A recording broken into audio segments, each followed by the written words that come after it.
primeiro tópico aqui, depois disso, né, que Kardec inicia, ele começa falando sobre a questão de magnetismo, do espiritismo ser ciência, né? A gente vai falar um pouquinho sobre isso aqui. Magnetismo é um assunto que, há poucos meses, quando eu estava reestudando as obras espíritas, né, o Pentateuco, a gente vê que tem pouco lá, né? Eu sempre me perguntei por que não foi falado mais o que é esse bendito desse magnetismo, né?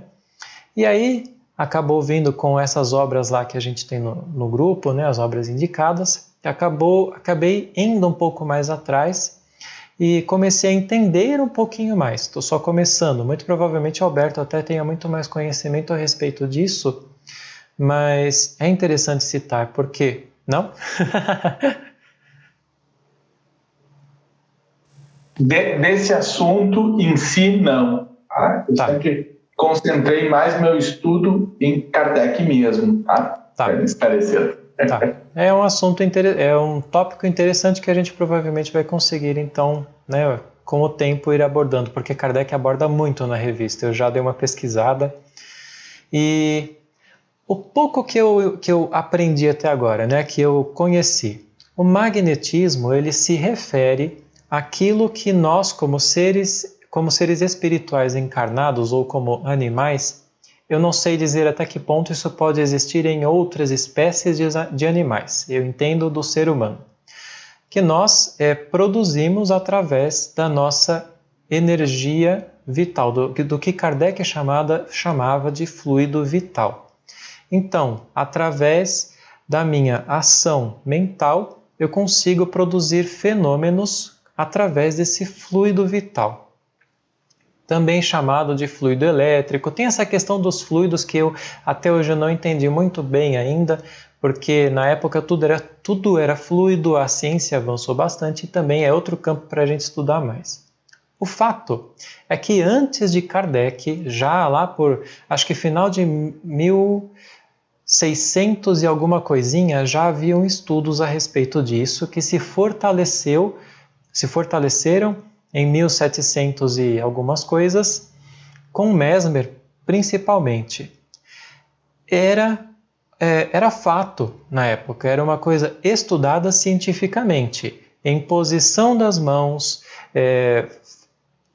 fazer com que uma pessoa entrasse em estado sonambúlico por ação magnética, hipnotismo, movimentação de objetos, outras experiências.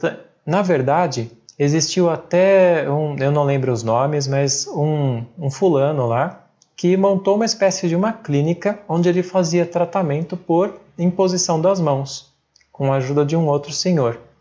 E diz que ele tratou ali coisa de mais de 12 mil pacientes bem tratados, com bons resultados.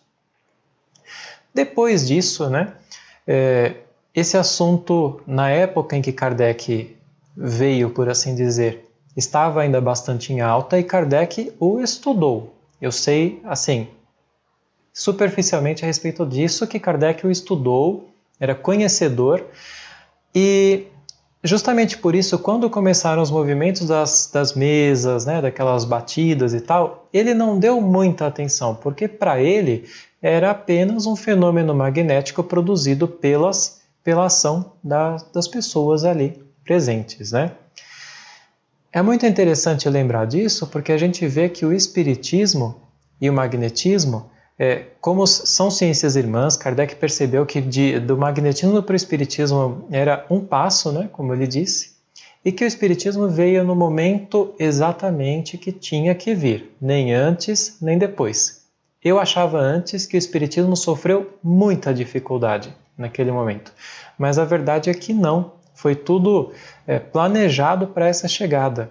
Então, quando ele encontrou o terreno fértil por conta do magnetismo, foi daí para ele se tornar uma coisa estudada, mesmo que por curiosidade, em todos os cantos, foi muito rápido, né? E isso foi importante para esse primeiro momento.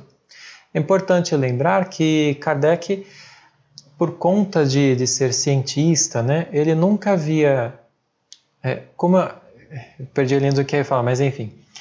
Quando ele viu aqueles fenômenos, E achou que era magnetismo, daí até ele começar a estudar foi mais ou menos 1 ano, quando outras pessoas, um senhor lá, né, começou a insistir com ele, vem estudar que isso aqui é interessante, está tendo resposta inteligente. E ele sempre se questionava se essas respostas estavam vindo dos médiums ou não, por conta ainda da ação magnética. E aí é uma coisa que a gente vai desenrolar um pouco mais para frente, né?